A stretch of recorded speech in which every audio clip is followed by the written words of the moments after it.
You have my ear. Go, but leave my hand.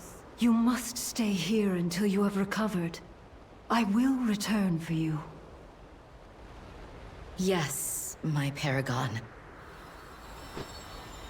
Lysonia's essence has been twisted by the Maw. We must learn how this came to pass.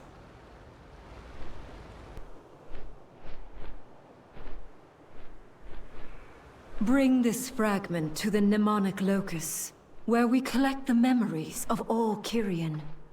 Ah. Mnemonic Locus. If fate is kind, Lysonia's memories will lead us to the answers we seek.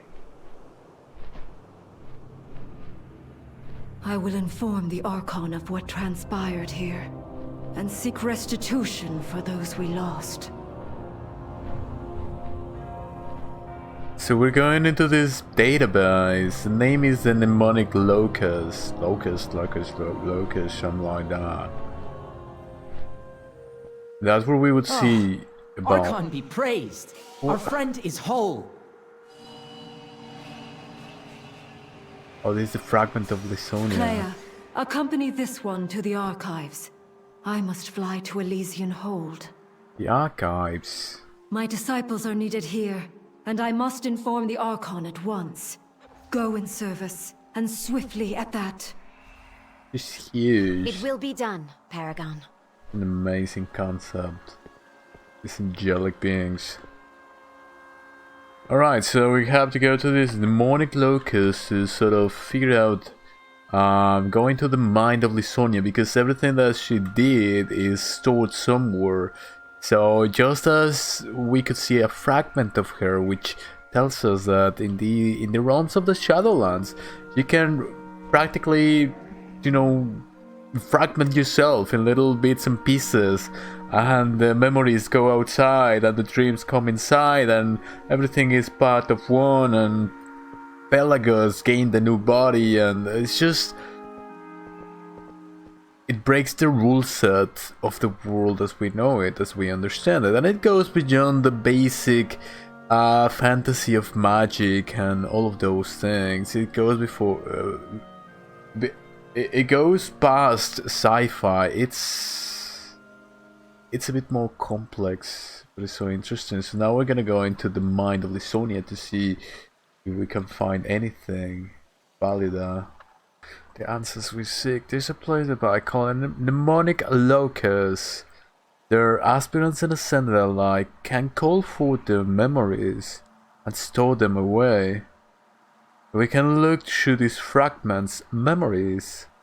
Perhaps we can learn more about the so-called Forsworn, and with luck uncover their plan.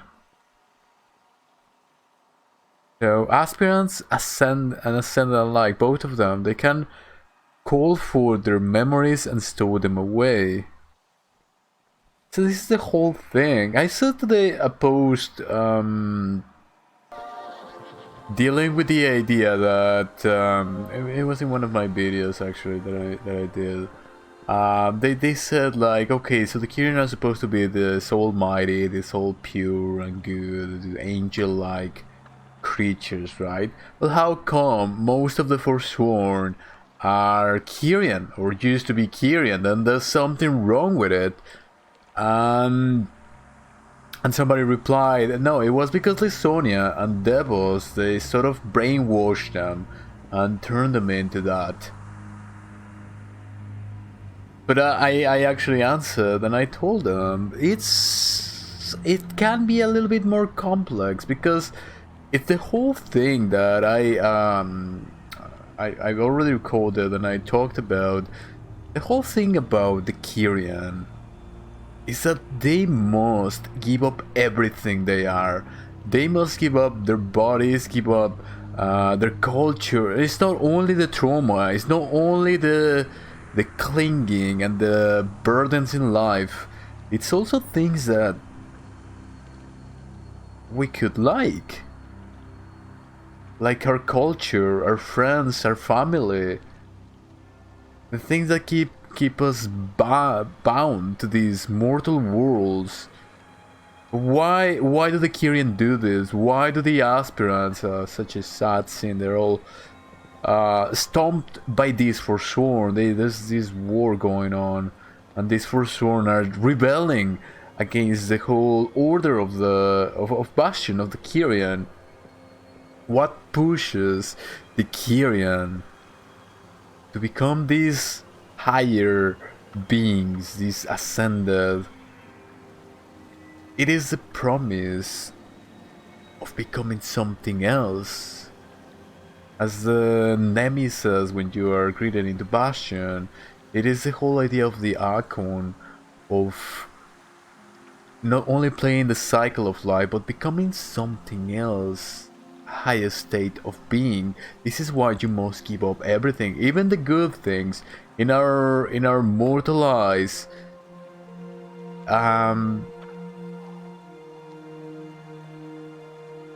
These things like our culture and our our family bonds, our friendships, the things we like food or whatever binds you to these mortal worlds.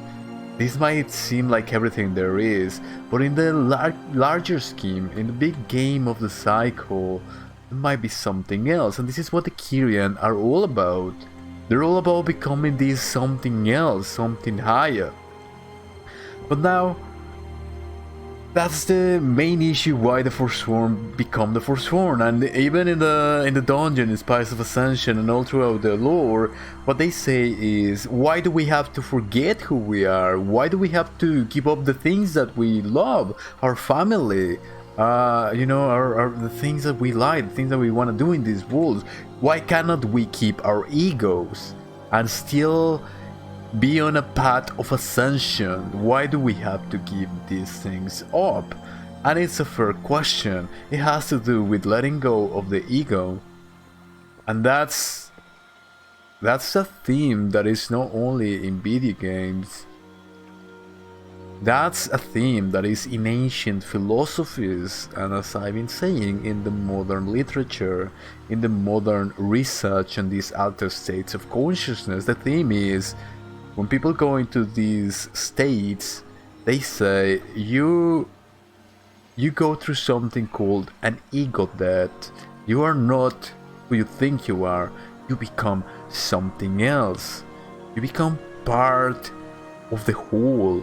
You become almost like an omnipresence, which is in everything.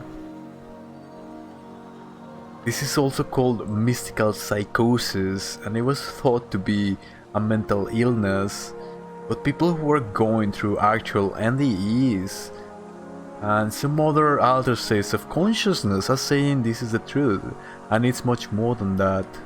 They meet entities, they meet different beings and experiences.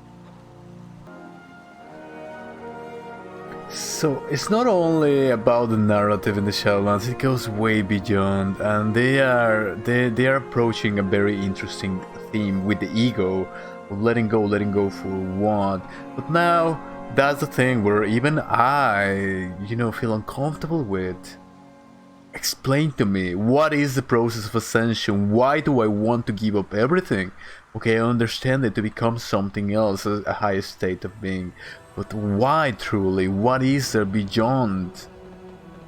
And that's what every ascetic figure, every philosopher wants to know. Everybody who is trying to figure out the mysteries of Ethereal, that's what we want to know. But now, here's the key, the thing that Clea just said. She says, there's this place called the Mnemonic Locus, where aspirants and ascended alike store their memories. Why is there, in the first place, a place to store the memories, to store all that, those memories that you have to let go? You can't store them, and they are stored. The Arbiter knows everything. The Arbiter goes through every folly, every joy, and every regret. The database exists for a purpose. And this purpose is to have and gain these experiences that we go in through our egos, through our mortal lives, through our mortal experiences. They make us grow, they make us understand more things. But if we become attached to them, we might not get past the lessons that we are to achieve during our lifetimes. In which case, if there is a higher purpose, a higher state of being, we would be in fact preventing that process by becoming attached to a single experience, to a single culture, to a single or a minor number of things that we like. Eventually we would get bored. So perhaps the fact that we are gaining this knowledge through these experiences, through these mortal lives, and that we have to store them and we can access them in the future for a purpose as we become these higher ascended beings, could be in fact something much bigger than our little egos and our little experiences that we think are the most important thing.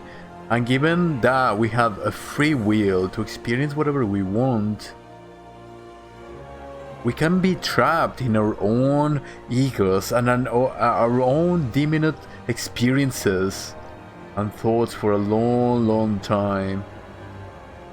But if we put all of these experiences, we store them in a database, we learn, we grow through eons, and we get it, perhaps there is something much greater and much more amazing. Bigger cultures, bigger things to do, bigger experiences in some alter realm. I don't know. That's my theory. I know it's a bit far off, but I am not far off. I don't care anymore. I love this expansion. I love these philosophical concepts that go beyond. Like, you think it's just about the Forsworn and oh, there's something weird. No. This is about ego death. This is about storing our memories to become higher beings. They did the research. That's all that I've been saying, and I will keep saying. And that is all. Thank you for watching. Maybe I'll see you on the next one.